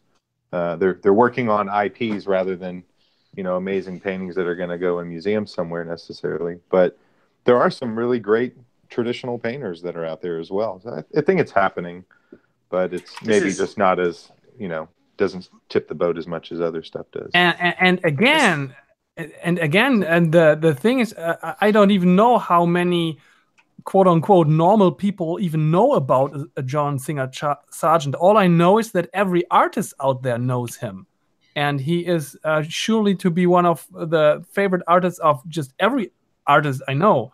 So again, the general public might not know John Singer Sargent, but because all artists, all visual artists, are influenced by his work, his style becomes a DNA of our visual language today, even if nobody knows him. Absolutely, yeah, absolutely. Steven, what were you trying to say? We kept cutting you off. This kind of makes it a little bit meta, but I was just thinking that like we carry meaning using stories, like just as humans, in order to convey meaning, we make stories, and I think that in a weird way, in trying to determine whether an art will last, it largely depends on what story ends up being told about that particular piece of art. Like I've heard that, I think I learned recently that the reason Da Vinci's oh dang, what's the smile painting? Mona Lisa. Mona Lisa. The reason it's so popular is because it for most of its life it remained in obscurity, but then it got, I think in the early 1900s or something, it got stolen and became this big kind of a deal. And once it got thrust into the spotlight, then critics started coming along and being like, oh, well, I wonder what that smile is about. And suddenly a story developed over that piece of art.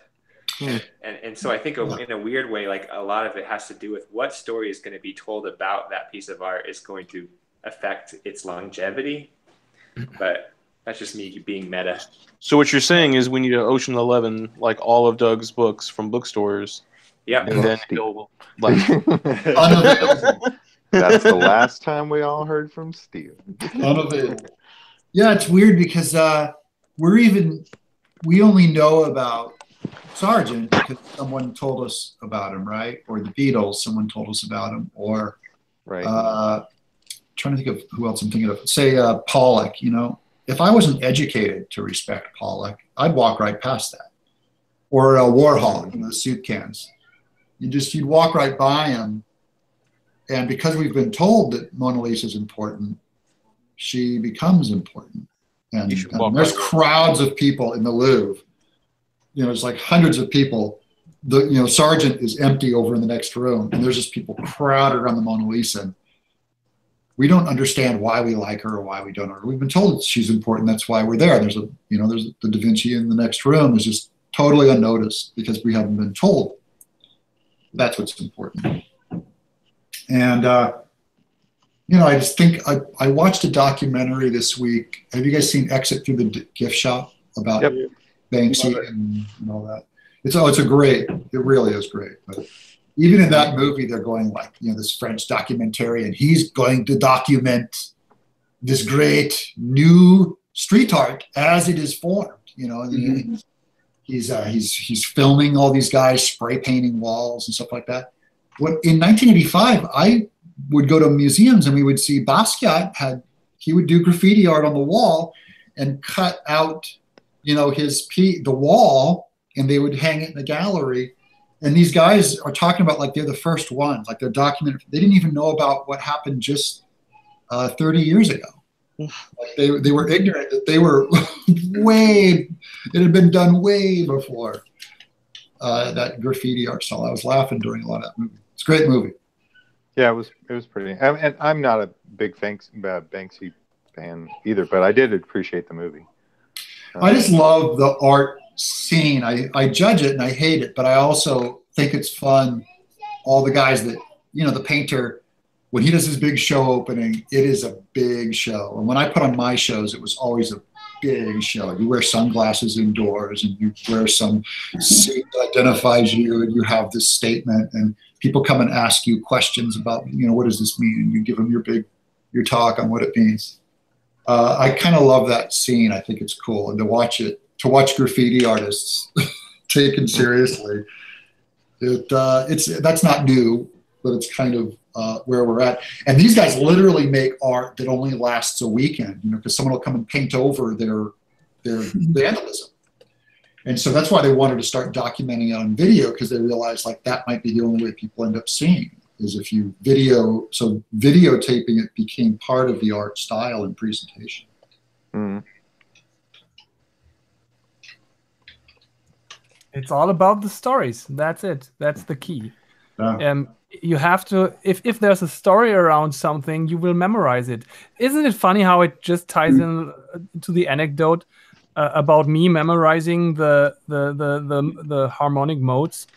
I could only memorize them when there was a meaningful story about it, and that's the exact same mechanism. You will only memorize or learn about an artist or an artwork if there is a story about it. And that's the big problem, or that's the reason why art is evolving through the time, why we are not stuck with Michelangelo's and whatnot, because at some point there's nothing new about it. There's nothing worth telling about it anymore. Nothing, no news.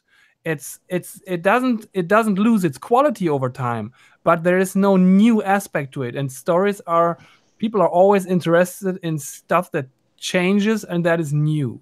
And that's the reason why. But Daniel, what about the symphony? Like, they don't play atonal hip hop at the symphony. Even when they do covers of bands and stuff, they'll do Doobie Brothers or they'll do Journey or something with a melody. They haven't drained all, you have all these musicians that study their whole life to learn to play piano and violin and stuff. And you can tell they enjoy work that is difficult, Rachmaninoff or whatever. And then suddenly, modernity, what we listen to as music maybe is hip hop. And it doesn't have a high musical melodic pedigree. You don't have to study violin, your whole life to be first violin on a hip hop album. and they don't play with the symphony. We gather together, each town of repute has a giant symphony. It's their pride. We have the blah blah symphony. And, that's actually a very interesting point, because I think that classic music is living in a bubble that is sustained by rich people, I would say. It is something that has to exist, actually. Yeah, it is. And it's interesting that this is not the same case for or maybe it is, and we're just not seeing it. I don't know. There are certainly some rich guys that have a palace somewhere in the Hollywood Hills, and that they need some marble carvings of their own likeness in their garden next to their pool or whatever. I guess stuff like that is still created, but it's no news. But it's curious to wonder why a Mozart piece is still something that people go to and talk about. I would at least partly attribute it to the very special character of music as an art form, because music ages really well. It is built on such basic physical rules,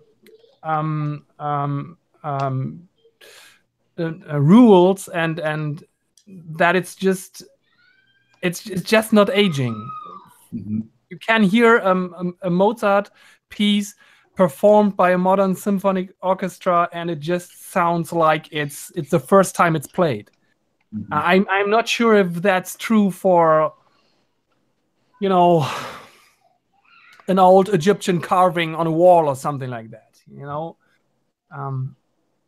There's something special about music that makes people preserve it in its form. But it also forces respect. I mean, when you hear a Mozart piece live, there's nothing. Yeah, of course, and it's very interesting because of course there are modern composers and there's modern classic music, but this is something that is only recognized in a niche audience, while the big classic masterpieces are still much more widespread known among normal people. That's really a curious case, and I wonder why this is not also true for all the other art forms, or not to that extent. Yeah, we have season tickets to the Nashville Symphony, and so we'll go and see, you know, pieces by blah blah. It'll be like Debussy, or it'll be not Debussy, Dubois, or Brahms, or Mozart, and they always will put in between the two famous pieces, they'll put a new composer in between them. They always play a new composer, you know, in between these pieces, and they're always terrible. Like, even when they're trying to do real classical music, just something that hasn't stood the test of time, it's just awful. It's atonal or discordant or whatever. And, you know, I always read the little bio on them. I'm like, oh, a modern composer, this is terrible. And then they play the famous piece again. It's like, oh, you know, it just goes right through you. And that includes, by the way, when I saw John Williams music. So it's not just old. I mean, just there's a robustness to John Williams in skill and in the hook and stuff. It takes you somewhere that is not there on the modern composer. I haven't heard a modern composer where I just go, oh, that's it. Or I would say, like, if you had to pay to have your portrait done, you know, would you rather spend $1 million to have a guy paint your portrait in cow dung or have him carve it out of marble? Yeah. Like, I'd pay to carve it out of marble. I don't know. There's just so when you're saying a respect that is demanded from music that I don't think is there in the arts. So when you're saying modern composers, what specifically are you keying in on? I don't know any names, but one of them was the lead singer of Winger. You know, the metal band from the 80s, Winger. He's an accomplished musician, and he composed a bunch of pieces, and they played his pieces, which, you know, it sounds better than heavy metal. But I'd rather listen to Winger than what he came up with for the orchestra to play, actually. But do you feel like but so, I mean, if we're going to bring John Williams into this, I would say let's put soundtracks on the table. So do you not feel like I think Michael Giacchino's very talented and has written a few scores that really are pretty powerful. And like we were talking about Bear McCreary. So I think there's some of those guys who are still around and that are creating stuff that aren't, you know, older. It's definitely feels like it's fewer and far between. Like, I don't know if you've seen, I think ultimately a lot of this comes down to, like, just what's the philosophy of the age that's driving the art? Because it's not so much that these people aren't talented, but how are they using that talent, right? Or what's, like you were saying with the guys who were like thinking of, like, for instance, like the Impressionists, they were philosophers too. They were thinking, like, how do we capture the way light reflects, and then painting that. But they were technically skilled and they had something meaningful to them. But eventually that devolved into something that embraced more the crude or the, like, what's the right word? Controversial in the end, than whether or not they were technically skilled and proficient at doing what they were doing. And so, like, there's tons of really technically proficient people out there right now. Like, I think I'm a big fan of the band Churches, and they're primarily a synth pop band. But I listen to them and I'm like, these guys are talented on a level that is not common for this type of band. The people who are composing the music, that is. And so I think a lot of it comes down to what are they trying to communicate? What's the philosophy of the artist that's at play? But I think there's a lot of really talented modern artists doing some pretty amazing stuff. But, you know, you got your guys who want to throw poop on a canvas too. So, well, I think, and we're so, Daniel, like we were saying before earlier, that we're so splintered as a culture that now it's just considered another slice of the pie that you like skill-based art, or you like skill-based, that's true, or you like melody. That's just a slice of the pie. It used to be you were in kind of a monoculture, and it was stratified by how ignorant you were. Let's say, like, by your lack of education or your amount of education. And now it's stratified, you know, art, dumb, whatever. They'll have women's art shows, and they'll have, you know, or whatever. And none of them, and because of postmodernism, no one style can be judged as better than the other. They all have to be equally relevant. So like if you decided to make a graphic novel and tell it backwards, it has to be on equal grounds as if you told it forwards. Or, Right. you know what I mean? So you have art, like no other art, will have a bunch of paintings that look like they were drawn by a 3-year-old. And they actually have that website. I don't know if you've seen it, but was it painted by a 3-year-old or by a modern artist? And usually you get about 50-50 score on that because it's literally you can't tell the difference. But you could tell the difference if a 3-year-old composed a symphony versus a modern composer, I would hope. Although I have to say, when our 4-year-old has a tantrum on my keyboard, it pretty much sounds like Stockhausen. So no, I think one really big problem with modern classic music, if you want to call it that, is that they have stripped out the emotion of the music, because dissonant music, it has, for me, it has only one emotional color.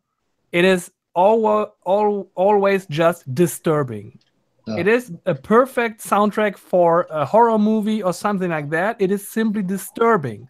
Yeah. While when you are abiding to the rules of harmony, you can create different emotional states in the listener, in the audience, and you totally lose that in dissonant music. And this is something they just can't get over. You just can't create a modern classical music piece that, I don't know, there are only a few exceptions where they, for example, one modern composer that I really like is John Adams, Yeah. who is just on the brink. He came out of the minimalist movement, and in his later work he got back to more harmonic compositions, but he still has this minimalistic, very rhythmic, very simple patterns there in his music, which gives him a modern flair, but he still is able to create different moods and atmospheres and emotions in his music. And you just don't have that in a Stockhausen. It's just gone, and that's the problem. And I think that's because in a modern abstract painting, you can still have emotion, different emotions, even if you cannot put your finger on it. Sure. You have a great spectrum of emotions that you can have in a modern artwork, and I think that's the reason why modern classic music is basically ignored by most people, because you can't even name the composers. I have a CD, a recording of Holst's The Planets. And this is great classical music, and in the end they have commissioned 5 contemporary composers to complete the series. Holst's Planets stops at, I think, Uranus or something like that.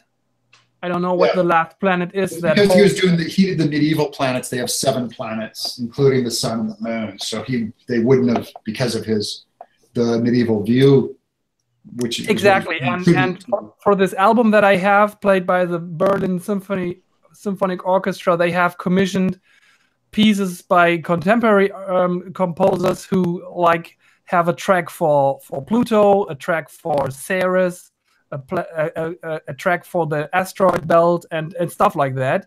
Uh-huh.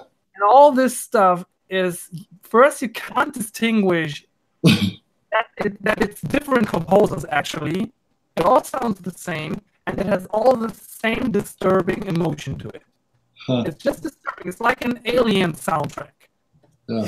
For an Alien, it's just, that's the thing. You can't create memorable or emotional music if you are throwing away the rules of harmony, and that's so interesting, because you could argue that for painting it's the same, but I think it's a different beast, because painting and the rules of composition, they can be maintained even in abstract painting. You can have great composition in an abstract painting, great color composition, great composition of shapes. you can maintain these elements in painting, even if you're painting abstract. But Sure. but music is abstract from the beginning, and the only thing that holds it together is the rules of harmony, and those are not rules that people have come up with deliberately. It's just written in the physics of a swinging string, you know. Yeah, music is the one art form that goes into your subconscious. I mean, it goes so deep. I can't even explain some of the emotions I have when I listen to some music. It doesn't make sense to me. I'm feeling something. I'm like, how'd that get in there?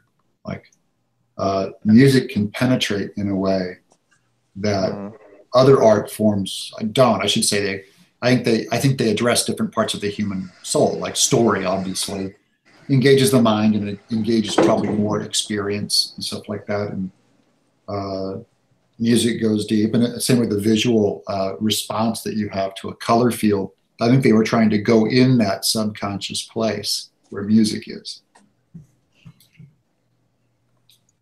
So let's bring the artistic discussion to story. We're artists and we're making story. How much experimentation and ability to break a story can you really explore and have it still get published and still get read? Or does it matter if people read? So ask the question again. If story's an art form and we're storytelling artists, then how far can you stretch that medium? You know, to Daniel's point, is the goal to make something new? Because he was going to make something new, I'd say, well, what if my story, I'm going to try and write a story that has absolutely no sequence or something, or I'm going to do, you know what I mean? You can't play as many tricks with story. You have to use skill to go pretty straightforward on narrative for where our audience is trained to read. Right. I mean, they're not looking to explore in the art form of story. The goal is for you to tell a good story, not to break the medium or stretch it so far that you can't recognize it. Right. Yeah, that's a very interesting question, because if the question is if you do to story what Stockhausen did to harmony, which would basically mean to have a story that makes absolutely no sense, that is disarranged in time, in space, which doesn't have consistent characters, where like the character's name is different in every scene and he's looking different. And I mean, to a certain extent, isn't that kind of what like Warhol and a lot of the like weird art films did? They're just It they're unwatchable. Yeah, well then that's yeah, it doesn't really work. But in a certain dose, it does. I mean, some of the things that I just said are true for example, for the Miyazaki films. You know, I mean, especially like Spirited Away, where you have this evil witch character, and in the end, you kind of have the exact same character being the good witch living in the swarm. And okay, they say they are sisters, but they are the exact same character. Yeah. And I remember that these disturbing elements in storytelling really made an impact on me, because it was the first time that story got dearranged like this for me. Yeah, me too. I'm a linear Western storyteller, and I like linear Western stories. And I've watched a lot of Fellini films and all those too. They're weird, but to watch a Miyazaki film is to watch a man from another culture telling a beginning, middle, end. And you know, these movies, I have business partners in Japan, and I just go, "Do you guys understand Miyazaki?" And he goes, "We don't understand him, but we love him more than anything else." Like he's their number one blockbuster movie every year was a Miyazaki film, and it was finally toppled over with like Titanic, I think. But you know, they just flock to the theater to see him. And when Lasseter brought him over here, Spirited Away and Princess Mononoke and stuff, even translated, they never did more than 2 or 3 million box office. really low budget art house is what it would be considered. So, but they again influenced every artist out there, no, that's and true. therefore influenced our culture. That's true. That's true. Their impact is far greater than their commercial impact here. And a whole generation of us artists have been raised on or used some kind of Miyazaki inspiration. And same with Alan Moore. I mean, Watchmen had a profound effect. So did Mao's, and so did Dark Knight. In comics, you know, the few standouts. I would say, I think Jeff Smith, Bone, when it came out in the early 90s, I was buying those individual issues. He was the first indie to break through big, like after Cerebus. It was huge what he was doing, and the artistry was so classic and the skill was so obvious that it had a great impact on comics. Hey guys, Watterson remade the strip. You know, when he came out with his strip, the other artists were all kind of in this tired, weird formula, you know, Gasoline Alley and Broomhilda. Watterson would complain about artists that would come up with their comic and draw it by noon and be on the golf course by noon. And he would slave away at his story and art because he wanted to bring the size of comics, you know, a bigger, robust statement into his 4 panels. And he succeeded. He won. Like no other comic artist has.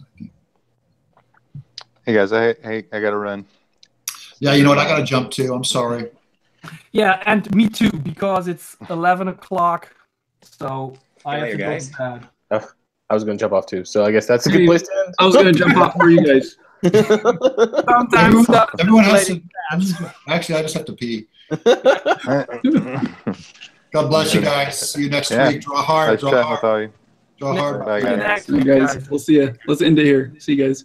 Bye. Bye.